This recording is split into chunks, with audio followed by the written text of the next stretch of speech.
Speaker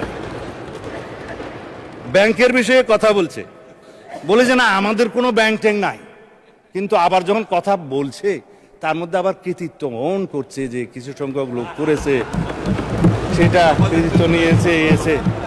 speaker bank টাকা তো ভালো, অস্বীকার করার দরকার কি, তবে শুধুমাত্র দুষ্ট লোকেরা বলে যে কত পার্সেন্ট শেয়ার কার আছে এটা একটু খোলাসা করা দরকার।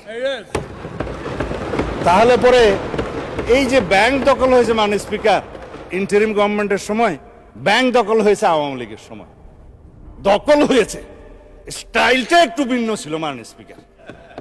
কেউ কেউ সরকারি ইন্টেলিজেন্স ব্যবহার করে হোটেলে ডেকে নিয়ে এসে করেছে, আর কেউ সরাসরি নারায়ে তাকবীর আল্লাহু আকবার বলে নেমেছে। স্টাইলটা ছিল ভিন্ন, দখল হয়েছে স্পিকার।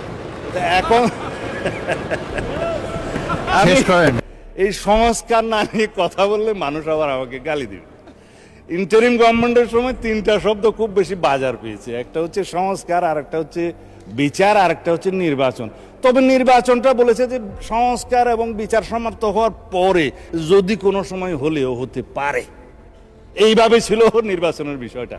তো সংস্কারের জন্য শ্বেত শুভ্র কেশের আমার কিছু বড় ভাই বুদ্ধিজীবী বিদেশ থেকে অবতরণ হয়েছিল, নাম যেহেতু এখানে উপস্থিত নেই নিতে পারবো না স্পিকার। তারা মাথায় টুপি ভর্তি করে অলৌকিক কিছু সংস্কার নিয়ে দেশে অবতরণ করলে পরে আমরা সংস্কার কমিশনে আলাপ আলোচনা করতে করতে করতে করতে এই জুলাই জাতীয় সনদটা এই পর্যন্ত প্রণয়ন হয়েছে।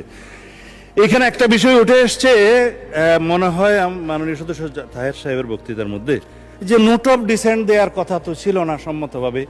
এখানে জুনায়েদ সাহেব বক্তৃতা দিয়েছিলেন, যখন 70 অনুচ্ছেদের বিষয়টা প্রথম ডিসাইডেড হয় ঐকমত্য কমিশনের, জাতীয় ঐকমত্য কমিশনের প্রথম দিকের সবাই, তখন সবাই নোট অফ ডিসেন্ট সহ এইভাবে ঐকমত্য হলেন যে দুইটা বিষয়ে সবাই একমত। তবে বিএনপি সহ কয়টা দল আরও মনে করে সংবিধান সংশোধনী এবং জাতীয় নিরাপত্তার বিষয়টি এই 70 অনুচ্ছেদের ভিতরে থাকতে হবে।